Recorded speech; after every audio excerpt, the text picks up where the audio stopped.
Unit 3. Review.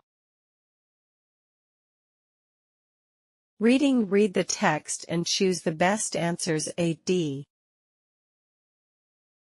1. C reached Point du Mardi Gras. Arriving on the eve of the festival at an area 90 kilometers south of what is now New Orleans, he organized the following day's celebration on a plot of land he named Point du Mardi Gras. 2. D. They hid a person's true identity. These masks afforded the wearer a disguise, which allowed him or her to mix with people of different classes. 3. B. Floats began to take part in the parades. But it is also credited with parading the first float. 4. D. Provide gifts for spectators. These are small presents, which are tossed to the crowd by the costumed float riders. 5. Schools and offices were open during Mardi Gras, a public holiday in Louisiana. Listening. You will hear 4 speakers talking about mistakes they have made in a foreign language. Match sentences A-E with speakers 1 to 4. There is one extra sentence. Review Unit 3. 1. This happened to me during my Erasmus year in Germany. I'd made friends with a German girl called Lena, and one day she invited me to her grandmother's house for lunch. As we all sat down at the table, Lena's grandmother said that she hoped I would enjoy the meal. It's Guten Appetit in German. I wanted to reply, same to you, which in German is gleichfalls. Unfortunately, I came out with Durchfalls instead, which means diarrhea. Everything went quiet, and then Lena told me what I'd said. I nearly died of embarrassment. 2. I made a real fool of myself when we were on holiday in Greece one year. I always like to learn a few words of the language when I go abroad, and that year was no exception. When we arrived at our hotel, I walked straight up to reception and said, "Calamari," to the receptionist. My confidence was shattered when she burst out laughing, as did the rest of my family. It turns out that I'd used the word for squid, calamari, instead of the word for good morning, kalimera. That was the last time I spoke any Greek on that holiday. 3. I was in Venice on an exchange visit, and for some reason or other, I was teaching my host family how to count in Spanish. I was walking backwards, saying the numbers for them to repeat. 6, 6, 7, 7, 8, 8, 8, 8. I couldn't understand what they were getting so excited about. Suddenly, I was hit by a cart full of fish. The family hadn't been repeating ocho to mean number 8. They were saying occhio, which means watch out in their particular dialect of Italian. The little old man pushing the cart was very apologetic, but I felt like a complete idiot. 4. I had a terribly embarrassing experience once when I was trying to buy a rail ticket in France. I was at a station in Paris and I wanted to go to Avignon in the south. When it was my turn, I went up to the desk and asked for a return to Avignon. The woman looked at me for a moment and then said, "Pardon? Sorry?" So I repeated my request.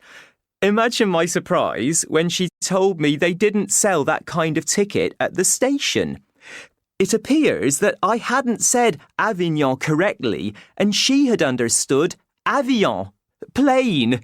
She thought I was trying to buy a plane ticket.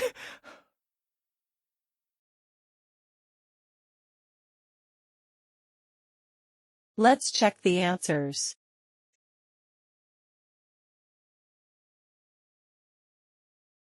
Speaking. Work in pairs. You and a friend are organizing a surprise birthday party for another friend. Discuss the following points to make a plan for the party and come to an agreement.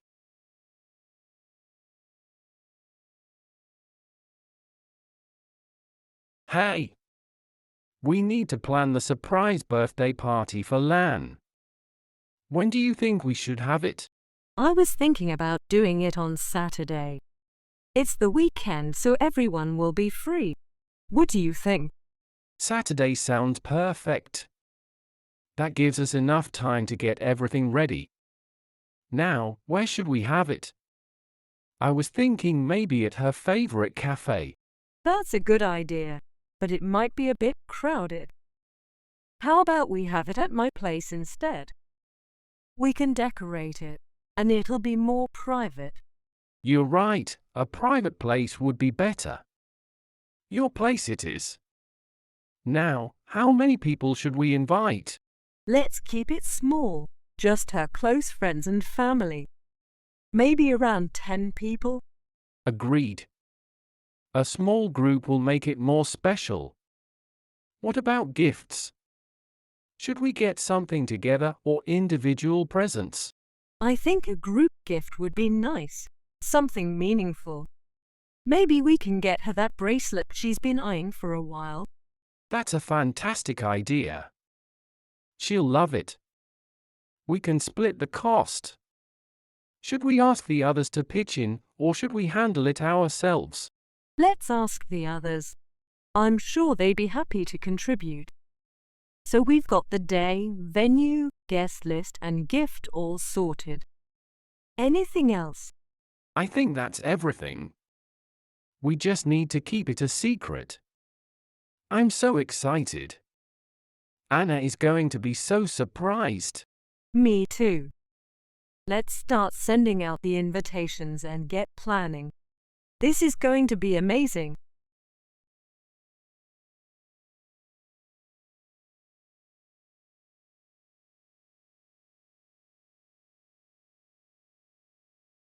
Writing.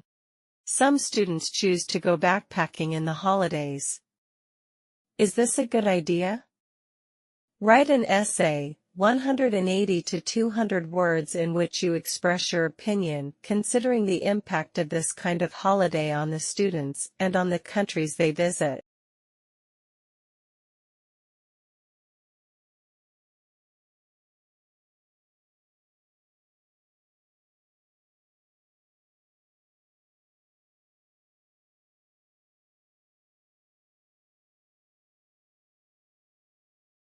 One.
And forever.